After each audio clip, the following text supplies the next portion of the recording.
జమ్మూ కాశ్మీర్లోని పహల్గాంలో జరిగిన ఉగ్రదాడి అమానుష చర్య, పిరిగి పందుల చర్య అని బీఆర్ఎస్ సిద్దిపేట పట్టణ అధ్యక్షుడు కొండం సంపత్ రెడ్డి, నాయకులు మచ్చ వేణుగోపాల్ రెడ్డి, పాల సాయిరాం అన్నారు. పహల్గాం ఉగ్రదాడిని నిరసిస్తూ సిద్దిపేటలో బీఆర్ఎస్ నాయకులు కొవ్వొత్తుల ర్యాలీ నిర్వహించారు. ఎమ్మెల్యే క్యాంపు కార్యాలయం నుండి పాత బస్టాండ్ వరకు ఈ ర్యాలీ కొనసాగింది. ఈ కార్యక్రమంలో భాగంగా పాకిస్తాన్కు ఉగ్రవాదానికి వ్యతిరేకంగా నినాదాలు చేపట్టారు. అనంతరం వారు మాట్లాడారు. 26 మంది పర్యాటకులను చంపడం సరైంది కాదన్నారు. ఇది కేవలం 26 మంది దాడి కాదని, పూర్తిగా దేశంపై జరిగిన దాడిగా భావించాలన్నారు. ఇప్పటికీ కేంద్ర ప్రభుత్వం పాకిస్తాన్పై చర్యలకు ఉపక్రమించడానికి తమ మద్దతు ఉంటుందని తెలిపారు. వెంటనే సర్జికల్ స్ట్రైక్ లాంటి చర్యలు తీసుకొని ఉగ్రవాదుల్ని మట్టుబెట్టాలని డిమాండ్ చేశారు. పార్టీలను పక్కన పెట్టి దేశ భద్రత కోసం భారతీయులందరూ ఒకటి కావాలని ఆకాంక్షించారు. అవసరమైతే పాకిస్తాన్తో యుద్ధం చేయాలని, ఆ విషయంలో కేంద్ర ప్రభుత్వానికి తమ పూర్తి మద్దతు ఉంటుందని తెలిపారు. ఈ సందర్భంగా చనిపోయిన వారికి సంతాపం తెలియజేస్తూ వారి కుటుంబ సభ్యులకు ప్రగాఢ సానుభూతి వ్యక్తపరిచారు. పహల్గాంలో జరిగినటువంటి దాడి చాలా అమానుషమైనటువంటిది, పిరికి పంద చర్య. ఉగ్రవాద సంస్థను ప్రేరేపిస్తున్నటువంటి పాకిస్తాన్ దేశాన్ని వెంటనే మట్టి కరిపియాలని కేంద్ర ప్రభుత్వాన్ని కోరుతా ఉన్నాం. భారత కేంద్ర ప్రభుత్వం తీసుకోబోయే ప్రతి చర్యకు మా మద్దతు ఉంటుందని చెప్పి కూడా తెలియజేస్తూ ఉన్నాం. ముఖ్యంగా ఇవాళ భారతదేశం అంతా కూడా సమైక్యంగా ఉండి ఈ దాడులను ఎదుర్కోవాల్సిందిగా విజ్ఞప్తి చేస్తున్నాం. ఇందులో భేషజాలు లేకుండా ప్రభుత్వానికి మద్దతు పలుకుతాం.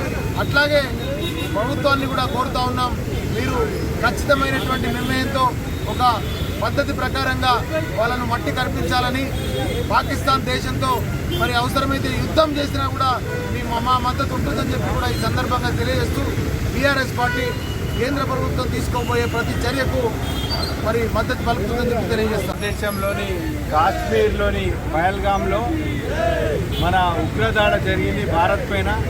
భారతదేశ ప్రజలందరూ కూడా ముక్త కంఠంతో ఈ ఉగ్రదాడిని ఖండించి, పాకిస్తాన్ ఏదైతే భారతదేశం మీద ఇట్లాంటి చిల్లర దాడులు, ఒక ముష్కర మూకలు మన భారతదేశం పైన దండెత్తినప్పుడు మన భారతదేశంలో ఉన్న 140 కోట్ల మంది ప్రజలందరూ కూడా ముక్త కంఠంతో ఈ దాడిని ఖండించాలి. ఇది భారత్ పైన జరిగిన దాడిగానే భారతదేశ ప్రజలందరూ భావిస్తున్నారు. ఇట్లాంటి క్లిష్ట సమయంలో మన దేశ ప్రజలంతా కూడా ఒకే తాటిపైన ఉండి ఈ ఉగ్రదాడిని, ఈ పాకిస్తాన్ యొక్క కుట్రను మనమంతా కూడా ఖండించి భారతదేశం సమైక్యంగా ఉండాలని కోరుకుంటున్నాం. అదే రకంగా ఈ భరతమాత పైన ఇట్లాంటి ఎన్ని ఉగ్రదాడులు చేసినా పాకిస్తాన్ లాంటి దేశాలను నలిపేయగలిగిన శక్తి ఉన్నప్పటికీ కూడా కొంత సహనంతో ఉండడం శోచనీయం. ఏది ఏమైనప్పటికీ ఈ దాడి శోచనీయం. పహల్గాం ఘటనలో అసలు బాసిన అందరు అమరులకు కూడా మా పార్టీ పక్షాన, మా పక్షాన మా సంతాపాన్ని తెలియజేస్తూ వారి ఆత్మకు శాంతి కలగాలని కోరుకుంటూ ఈ కుట్రకు తెరలేపినటువంటి ముష్కరుల భరతం పట్టాలని చెప్పి కేంద్ర ప్రభుత్వాన్ని మేము వారికి సూచిస్తున్నాం. Thank you. జై భారత్. కాశ్మీర్లోని పహల్గాంలో జరిగినటువంటి ఈ ఉగ్రదాడిని మేము నా టీఆర్ఎస్ పార్టీ తరఫున తీవ్రంగా ఖండిస్తున్నాం. ఎందుకంటే మన భారతదేశం సొమ్ము తినుకుంటూ, మన భారతదేశం నీరు తాగుకుంటూ పాకిస్తాన్ ఇలాంటి చర్యలు చేసుడు మరీ దుర్మార్గం.